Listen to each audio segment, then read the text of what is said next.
Scalping, a practice which infuriates all LEGO collectors and one of the reasons why LEGO investing has been called out as a toxic endeavor.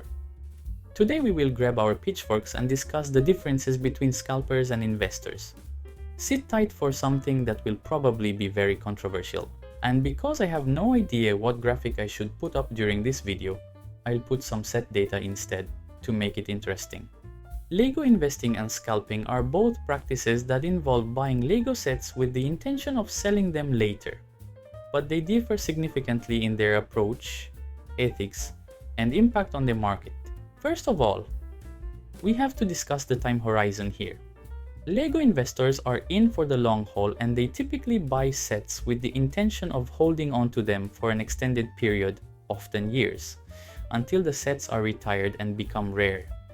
They then sell them at a higher price due to their increased value over time.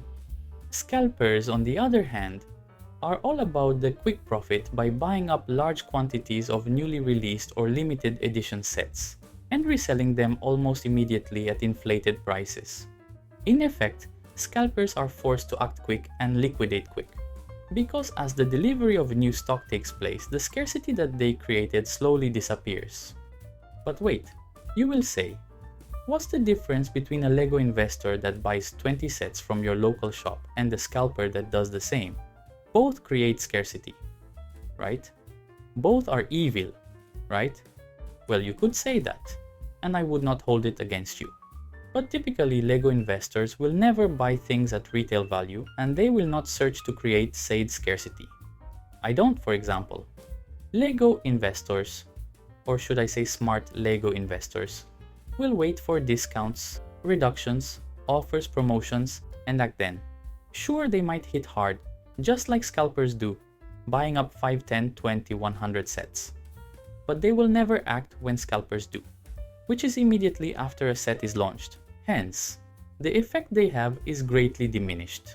Truth is, you might have tens of LEGO investors in your area and you will not even know it because the majority of purchases are made online, especially for big orders.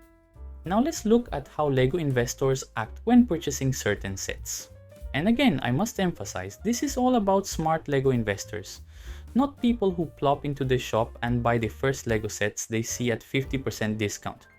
Investors often conduct research to predict which sets will appreciate in value based on factors such as popularity, exclusivity, historical performance, and fan interest. In effect, smart investors do market analysis. There is a big difference between random friend set and a specific Star Wars celebration set, and research efforts are often rewarded. Scalpers don't really much care about that, except for the fact that they are looking for hyped up sets that everybody wants. Captain Rex Microfighter is the perfect storm in this regard, combining low cost with an extremely appealing minifigure. In this way, you could also conclude that scalpers operate on a market disruption strategy. They come in and hit the early stocks hard and create an artificial scarcity. This also happened with the €100 Razor Crest a few years back when you could barely find it anywhere in the first months of release. On the contrary, investors do not want market disruption. Do you know why? Because market disruption will often force LEGO to act, be it by either increasing the speed of set deliveries to distributors or even decide to prolong the production line for certain sets to offset the perceived scarcity. In effect, LEGO might actually start to produce more of a certain set if they see it flying off the shelves. This is completely against what an investor wants, as he is banking on the natural scarcity that develops after a set is retired. LEGO saying, oh wait, this set is going to suddenly get one more year of production goes against that. Lastly, we need to look at ethical considerations. LEGO investors are seen as more ethical because they do not deprive current buyers of the chance to purchase sets at retail prices. Sure, you might jump and contradict me with your own experience, and I have seen many people do. But what actually happens is that they wait for the absolute last clearance sales before the set retires, and then get salty that some other folks bought the last available sets. No proof that those were investors, scalpers, flippers, or even parents that stock up for Christmas.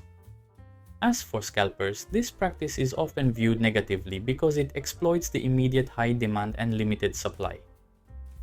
And it can frustrate and alienate customers. I can fully agree with that. And this is where I draw the line myself, especially since there have been situations where multiple persons coordinated to create said scarcity. It happens everywhere around us, in fields such as pharmaceuticals, clothing, gadgets, etc. And while sadly, in some areas this has direct negative impact on the lives of people, Lego is not a basic necessity, and you can live without it. Which is why I totally get the hate for scalpers and their trade, but don't really get the anguish that some people put themselves to because of this. Lego is a luxury item and not a basic necessity. Furthermore, time and time again, Lego stocks have been replenished a week, a month, or 2 months down the line, and inevitably the scalper price dropped like a rock. So, if you're so upset and so angry over not being able to get a certain set in the very day or week that it released and you clench your fist at the double-priced eBay listings, just don't give scalpers that power, my friend. Just wait. Wait until the hype passes and the stocks are replenished. Wait until Target, Aldo, whatever store you have in your area restocks. And if they don't, surely you can buy stuff online. In my area, for the past 2 weeks or so, it was impossible to find the Captain Rex Microfighter. But for every shop that I spoke with, they were aware of the hype for this set, the reasons that the minifig only shows up in the Venator, and they had taken steps to get more sets on the shelves as soon as possible. All that was left was to wait. And as this video has been published, there are already a few shops that either have the set on sale via their website or have already brought some to their shelves. In conclusion, Lego investing is a long-term strategy based on natural market appreciation after a set retires. I consider it quite normal in a field of collectibles, and if someone is angry over a retired set kept in pristine condition that people are selling for more, then retail. I have to ask, why haven't you bought it when it was available on the shelves? Scalping, though, is a short-term strategy, often considered unethical, that creates artificial scarcity and inflates prices immediately after release. But if someone is angry over this, I also have to ask, why can't you wait for stocks to catch up with demand? You're gonna have a year at least in front of you. Scalpers always operate at the beginning of the shelf life, so whatever is happening will pass. That's all I had for today, guys. Just my opinion on scalping versus investing, as these two are often put together in a basket for people to criticize. Lego investing does not hurt the primary market as some would have you believe. As for scalping, just have a little patience, and we'll all be able to get how many copies we want for the new amazing Captain Rex. See you next time.